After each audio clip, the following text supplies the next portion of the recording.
नमस्कार। इस ऐतिहासिक विश्लेषण में आपका स्वागत है। आज हम मध्यकालीन भारत की एक ऐसी दिलचस्प कहानी पर बात करेंगे जो सत्ता, अत्यधिक शक और एक बहुत ही गहरे विरोधाभास से भरी है।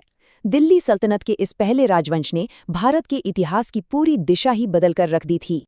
अब सबसे बड़ा और दिलचस्प सवाल ये उठता है कि क्या गुलाम कभी सुल्तान बन सकते हैं? सच में, ये मध्यकालीन भारतीय इतिहास का एक ऐसा अनोखा विरोधाभास है जो हमें सोचने पर मजबूर कर देता है। जरा इमेजिन कीजिए, जिन लोगों को बाजारों में किसी सामान की तरह खरीदा और बेचा गया, वो भला एक विशाल साम्राज्य के निरंकुश शासक कैसे बन गए? आज ये सुनने में थोड़ा अजीब जरूर लगता है, लेकिन उस दौर में गुलाम होना मानो सत्ता के शिखर तक पहुंचने की पहली सीढ़ी थी। इस 85 साल की दिलचस्प गाथा को हम मुख्य रूप से इन 5 हिस्सों में समझेंगे। सबसे पहले राजवंश की नींव, फिर नियंत्रण की प्रणालियां, उसके बाद शैतान का जागरण, फिर क्रूर पुनर्स्थापना और आखिर में इसका अपरिहार्य पतन। चलिए शुरू करते हैं। तो बात करते हैं हमारे पहले भाग की, राजवंश की नींव, यानी गुलामों से शासकों तक का सफर। 1206 से लेकर 1290 तक, यानी सिर्फ 85 सालों के इस छोटे से कालखंड में सत्ता का एक जबरदस्त खेल खेला गया। ऐबक की शुरुआत से लेकर इल्तुतमिश के सुदृढ़ीकरण तक, फिर बलबन की तानाशाही और फाइनली 1290 में पूरे साम्राज्य के ढहने तक, ये पूरा समय सच में बेहद उथल-पुथल भरा रहा। इस पूरी कहानी की शुरुआत होती है कुतुब-उद-दीन ऐबक से। ऐबक असल में एक तुर्क था जिसे बचपन में ही गुलाम के तौर पर बेच दिया गया था, लेकिन अपनी काबिलियत के दम पर वो मोहम्मद गोरी का सबसे भरोसेमंद सेनापति बन गया। 1206 में गोरी की मौत के बाद ऐबक ने दिल्ली सल्तनत की नींव रखी। पर यहाँ सबसे मजेदार बात यह है कि ऐबक ने कभी सुल्तान का टाइटल नहीं लिया। क्यों? क्योंकि उसे अच्छे से पता था कि गोरी के बाकी गुलाम सेनापति उससे जलते थे।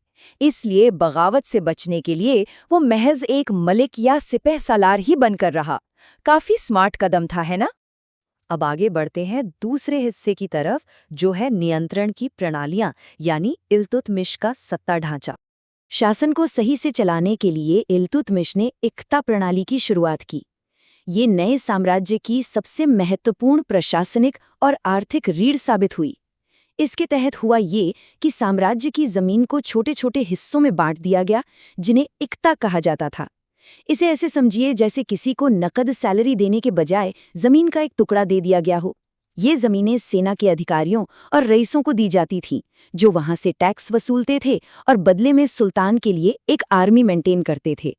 इसी के साथ इल्तुतमिश की एक और बहुत बड़ी कूटनीति थी, दल चालीसा। उसने 40 सबसे वफादार और ताकतवर तुर्क गुलामों का एक एलीट ग्रुप बनाया, जिसे तुर्कान-ए-चिहलगानी भी कहा गया। ये उस दौर की सैन्य दासों पर, जिन्हें मामलूक कहा जाता था, निर्भरता को बहुत ही शानदार तरीके से दिखाता है। इनका मेन काम था सुल्तान की सत्ता को सुरक्षित रखना और एडमिनिस्ट्रेशन में उसकी मदद करना।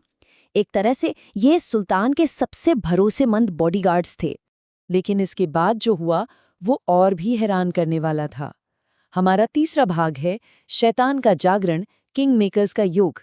इल्तुतमिश की मौत के बाद तो पावर का बैलेंस पूरी तरह से बिगड़ गया। एक तरफ बहुत ही कमजोर शासक थे और दूसरी तरफ दल चालीसा, जो अब सत्ता के भूखे किंग मेकर बन चुके थे।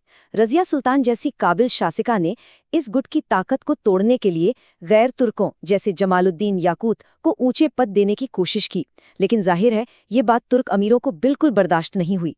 उन्होंने बगावत कर दी और रजिया को गद्दी से हटा दिया। इसके बाद के जितने भी सुल्तान आए, वो सब बस कठपुतलियों की तरह थे, जिन्हें चालीसा अपनी मर्जी से गद्दी पर बिठाता और हटा देता था। और यहीं से एंट्री होती है एक बहुत ही खूंखार किरदार की। भाग 4, क्रूर पुनर्स्थापना, बलबन की रक्त और लौह नीति।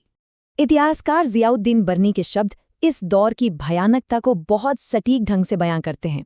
उन्होंने लिखा है कि जब बलबन विद्रोहियों पर टूट पड़ा तो सचमुच खून की नदियां बहने लगीं। बलबन, जो खुद कभी उसी दल चालीसा का मेंबर था, सुल्तान बनते ही ये समझ गया था कि सुल्तान के पद का खोया हुआ सम्मान वापस लाना ही होगा। उसने दोआब और मेवात के बागियों को इतनी बुरी तरह कुचला कि हर तरफ बस आतंक फैल गया। उसने रक्त और लौ की नीति अपनाई, जहां विद्रोहियों की एक छोटी सी गलती का मतलब था सीधे मौत की सजा, बिना किसी रहम के। सुल्तान के रुतबे को फिर से कायम करने के लिए बलबन ने बहुत ही सिस्टमैटिक तरीके से 3 बेहद सख्त कदम उठाए। पहला, उसने उसी दल चालीसा को जड़ से खत्म कर दिया जिसने उसे ताकतवर बनाया था। उसने अपने पुराने साथियों को या तो मरवा दिया या जहर दे दिया। दूसरा, उसने सिजदा शुरू किया, मतलब सुल्तान के सामने घुटनों के बल बैठकर सिर झुकाना, ताकि लोग सुल्तान को सीधा खुदा की परछाई माने। और तीसरा, उसने चप्पे चप्पे पर अपने जासूस बिठा दिए। माहौल ऐसा था कि हर जगह बस खौफ का साया था, और सुल्तान का ये खौफ ही पूरे साम्राज्य का कानून बन गया। लेकिन डर के दम पर बना साम्राज्य आखिर कब तक टिकता? हमारा 5वां और आखिरी भाग है अपरिहार्य पतन। भीतर से नष्ट हुआ एक राजवंश। सिर्फ 85 सालों के अंदर इस विशाल साम्राज्य के ताश के पत्तों की तरह ढह जाने के पीछे कई सारी कमियां थी। सबसे बड़ी प्रॉब्लम तो ये थी कि उत्तराधिकार का कोई पक्का नियम नहीं था। मतलब हर सुल्तान की मौत के बाद गद्दी के लिए खून खराबा होना तय था। इसके अलावा गुलाम अमीरों की बेलगाम महत्वाकांक्षाओं ने दरबार को हमेशा के लिए साजिशों का अड्डा बना दिया। ऊपर से मंगोलों के लगातार हमलों ने सल्तनत का पूरा खजाना खाली कर दिया था, और बची खुची कसर कैकुबाद जैसे कमजोर और विलासी शासकों ने पूरी कर दी, जो सत्ता संभाल ही नहीं पाए। साथ ही सुल्तानों की कठोर नीतियों ने बहुसंख्यक आबादी को भी उनसे अलग थलग कर दिया, जिससे उन्हें कभी जनता का सच्चा सपोर्ट मिल ही नहीं पाया। तो अंत में इतिहास हमारे सामने एक बहुत ही गहरा और सोचने वाला सवाल छोड़ जाता है। बलबन की तानाशाही ने उस वक्त साम्राज्य को बाहरी दुश्मनों से तो बचा लिया, लेकिन क्या उसी खौफ ने राजवंश की जड़ों को भीतर से खोखला नहीं कर दिया? ये कहानी आज के दौर में भी एक बहुत बड़ा सबक है कि सिर्फ डर की बुनियाद पर टिकी सत्ता कभी पक्की नहीं होती, क्योंकि जैसे ही वो डर पैदा करने वाला शख्स हटता है, पूरा का पूरा ढांचा भरभराकर गिर जाता है।